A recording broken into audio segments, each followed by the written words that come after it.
We would like to invite our respected Bhanumurthy sir to share a few words about us. Please come on to the dais, sir.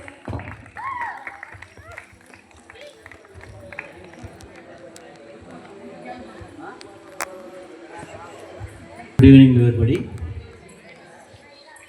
Happy Father's Day. And at the same time, I would like to ask you one thing. అందరూ చెప్పాలి, నాకు 1 minute ఇస్తారా, 5 minutes ఇస్తారా, 10 minutes ఇస్తారా, మీ ఇష్టం sir అంటారు. Thank you. So నా ఇష్టం ఉన్నారు కాబట్టి ఒకటి 1 minute అయితే ప్రిసైజ్ చేద్దాం అనుకున్నా. అంటే రామాయణాన్ని కట్టా కొట్టా తెచ్చా, వారధి కట్టా, రావణుని కొట్టా, సీతను తెచ్చా అని ఒక మాటలో చెప్పేస్తా. కొంత 5 minutes అంటే కొంచెం డీటెయిల్గా చెప్తా, ఓన్లీ ఎగ్జాంపుల్స్ చెప్తా. తర్వాత మీ ఇష్టం సార్ అన్నారు కాబట్టి కొంచెం చెప్పడానికి ప్రయత్నిస్తా, ఇంకొంచెం చెప్పడానికి ప్రయత్నిస్తా. Thank you all. So first of all, ఇప్పుడు మనం ఇక్కడ తెలుసుకోవాల్సిన విషయం ఒక్కటి ఉంది. ఏంటంటే అందరూ కలిసి చదువుకున్నాము, అందరూ హ్యాపీగా ఉన్నాము. ఈరోజు 10th క్లాస్ వాడు వెళ్ళిపోతున్నారంటే 9th క్లాస్ వాడు ఒక సెలబ్రేషన్ లాగా మిమ్మల్ని మీకు అందరికీ వీడ్కోలుస్తున్నారు. అవునా? వస్తున్నామనే ఆనందాన్ని తెస్తారు, వెళ్తూ వెళ్ళిపోతున్నామనే బాధను మిగులుస్తారు. ఇలా వచ్చి అలా వెళ్ళిపోవడమే నా జీవితం అంటాడు. అంటే వచ్చి వెళ్ళిపోవడమే నా జీవితం అంటాడు. అంతే అంటారా ఇంకా వేరే మీనింగ్ ఉందంటారా? వస్తున్నామనే ఆనందాన్ని తెస్తారు, వెళ్తున్నామనే బాధను మిగులుస్తారు. ఇలా వచ్చి అలా వెళ్ళిపోవడమే నా జీవితం అంటారు. ఇంతేనా? ఇంకా ఏమన్నా ఉందా? చాలా ఉంది. ఏముంది? మనం ఇప్పుడు ఇక్కడ మన స్నేహం అనేటటువంటిది ఒక జీవిత కాలం కాపాడుకోవాలి. అది. Thank you. ఇంకో అట్ ద సేమ్ టైం ఒక చిన్న మాట చెప్పి ముగిస్తాను. ABCDEFGHIJKL ఇవన్నీ చూడడానికి ఆల్ఫాబెట్లో ఒక 12 అక్షరాల్లాగా కనిపిస్తాయి, కానీ మన జీవితం అంతా దీంట్లోనే దాగుంది. ఏ అంటే attitude, the way of approach. మనం ఇతరులను ఎలా అప్రోచ్ అవుతున్నాం అనేటటువంటి దాన్ని యాటిట్యూడ్ అంటాం.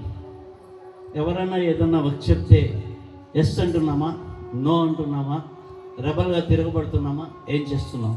మన యాటిట్యూడ్ ఎలా ఉంది? మన యాటిట్యూడ్ ఎప్పుడు పాజిటివ్గా ఉండాలి. సో కాబట్టి ఏ అంటే యాటిట్యూడ్. బి అంటే బిహేవియర్. మన బిహేవియర్ ఎలా ఉంది, హౌ వీఆర్ అనేటటువంటిది చాలా ఇంపార్టెంట్. అసలు బిహేవియర్కి సోర్సెస్ ఎక్కడి నుంచి వస్తాయి? స్టార్టింగ్ స్కూల్ నుంచి వస్తుంది. మన బిహేవియర్ని మనం ఎక్కడ మోల్డ్ చేసుకోవాలంటే స్కూల్లో మోల్డ్ చేసుకోవాలి. రెండోది ఎక్కడ? ఫ్యామిలీలో. మూడోది ఎక్కడ? సొసైటీలో. సో ఎక్కడికి పోయినా కూడా మన బిహేవియర్ అనేటటువంటిది మనకు చాలా ముఖ్యం. బిహేవియర్ అనేది. C, creativity. అందరు చెప్తారు, సార్ మేము చాలా బాగా రాసాం సార్ ఎగ్జామ్, మాకు మార్కులే రాలేదు సార్.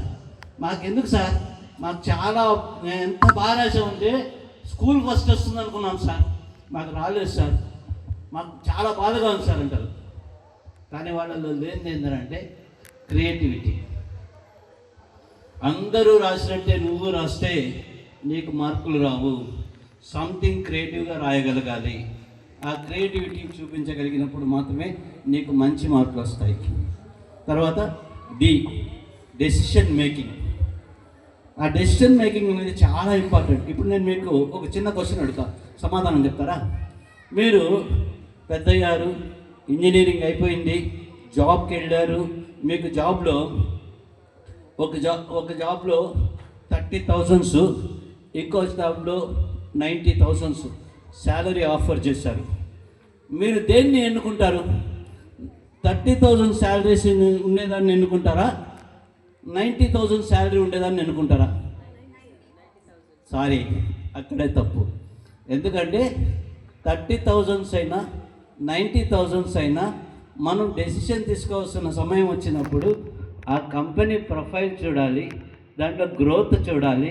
మనం అక్కడ ఒక 30,000లో మన కెరీర్ స్టార్ట్ చేసిన ఒక 5-10 ఇయర్స్ తర్వాత మనం ఏ స్టేజ్లో ఉంటామో చూసుకోవాలి. నువ్వు 90,000తో చేసినా కూడా ఒక 5 ఇయర్స్ తర్వాత నువ్వు 2 lakhsలో ఉంటావు. 30,000తో స్టార్ట్ చేసిన ఒక 5 ఇయర్స్ తర్వాత నువ్వు 5 lakhsకి వెళ్తావు. అప్పుడు ఏది బెటర్ నీకు? సో కాబట్టి దాన్ని డెసిషన్ మేకింగ్ అంటారు. దాన్ని డెసిషన్ మేకింగ్. తర్వాత ఎక్సలెన్స్. ఎక్సలెన్స్ అంటే ఏమిటంటే మనం ఏ పని చేసినా, ఏ ప్రొఫెషన్లో ఉన్నా, ఏం చేస్తున్నా మనకంటూ ఒక ఎక్సలెన్స్, మన ప్రొఫెషన్లో మనకు ఒక ఎక్సలెన్స్ ఉండాలి. ఈ సార్ చెప్పినాడంటే సూపర్ బాగా చెప్తాడు అనే నమ్మకం పిల్లల్లో కలిగిన రోజు మాత్రమే మన లెసన్ వింటారు, లేకపోతే ఎవరు వినరు. సార్ బాగా చెప్పకపోతే మీరు వింటారా? చెప్పండి. ఏ సార్ అయినా మీకు చెప్పలేదు, బాగా చెప్పలేదు, మీరు వింటారా? సో కాబట్టి ఎక్సలెన్స్ అనేటటువంటి మన ప్రొఫెషన్ ఏదైతే ఆ ప్రొఫెషన్లో మనకి ఎక్సలెన్స్. తర్వాత ఎఫ్ అంటే ఫోకస్. మీకంటూ ఒక ఫోకస్ ఉండాలి, ఏకాగ్రత. మీరు ఎంత ఫోకస్ చేస్తే అంత సక్సెస్ అవుతారు.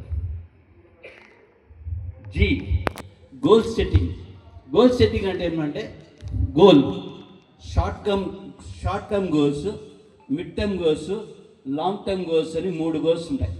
షార్ట్ టర్మ్ అంటే ఏమంటే మీరు 10th క్లాస్ వరకు చదివారు కదా, దీంట్లో మీరు పర్ఫెక్ట్గా చదివి మంచి మార్కులు తెచ్చుకోవడం షార్ట్ టర్మ్.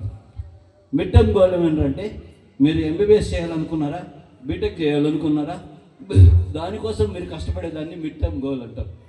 దాంట్లో మళ్ళీ లాంగ్ టర్మ్ గోల్ ఉంది. మీ కెరీర్ని ఒకదాన్ని సెలెక్ట్ చేసుకొని ఆ కెరీర్లో వెళ్ళేటప్పుడు, ఆ కెరీర్లో మీ గ్రోత్ చూసుకుంటూ వెళ్ళేటప్పుడు మీ యొక్క లాంగ్ టర్మ్ గోల్ ఏదైనా అంటే మీరు జీవితంలో ఏదైతే సాధించాలనుకున్నారో అది సాధించడం అనేటటువంటిది long term goal. Thomas Alva Edison బల్బును కొనుక్కున్నాడు. 9,999 సార్లు ఫెయిల్ అయినాడు, అయినా వదిలిపెట్టరా, బల్బు కనుక్కున్నాడు. అది. సో కాబట్టి next G and H honesty. మనకంటూ హానెస్టీ ఉండాలి. ఏ పని చేసినా కూడా నిజాయితీ ఉండాలి. నిజాయితీ లేకపోతే నువ్వు ఏ పని చేసినా ఉపయోగం లేదు. Interpersonal skills. ఇక్కడ మనం పనిచేస్తున్న చోట మనకు కావాల్సిందే అది. ఇంటర్పర్సనల్ స్కిల్స్ అంటే అటెండర్ కావచ్చు, ప్యూన్ కావచ్చు, లేదు స్వీపర్ కావచ్చు, లేదు మన టీచర్స్ కావచ్చు, మనతో పాటు పనిచేసే టీచర్స్ కావచ్చు, వార్డెన్ కావచ్చు, కుక్ కావచ్చు, లేదు చాలా పెద్ద పొజిషన్లో ఉండేటటువంటి కరస్పాండెంట్, డైరెక్టర్లు ఎవరైనా కావచ్చు. మనం ఎవరితో మాట్లాడుతున్నాం, ఎప్పుడు మాట్లాడుతున్నాం, ఎలా మాట్లాడుతున్నాం, మన వే ఆఫ్ అప్రోచ్ ఎలా ఉంది, ఒకళ్ళతో ఒకళ్ళు కలిసినప్పుడు మన సంబంధాలు ఎలా ఉన్నాయి. That's very important. Interpersonal skills. In between, person to person. How we are maintaining the relation is called interpersonal skills. Interpersonal skills. Okay. Judge up your mind. ఈ మైండ్ అనేటటువంటిది పిచ్చిది. రోజుకి ఒక మనిషికి 90,000 ఆలోచనలు ఉంటాయి. ఎన్ని ఆలోచనలు ఉంటాయి? 90,000 ఆలోచనలు ఉంటాయి. అందులో 9,000 ఆలోచనలు మాత్రమే పాజిటివ్గా ఉంటాయి. మిగతా 81,000 ఆలోచనలన్నీ నెగిటివ్గానే ఉంటాయి. ఈ నెగిటివ్ ఆలోచనలను ఎప్పుడైతే మనం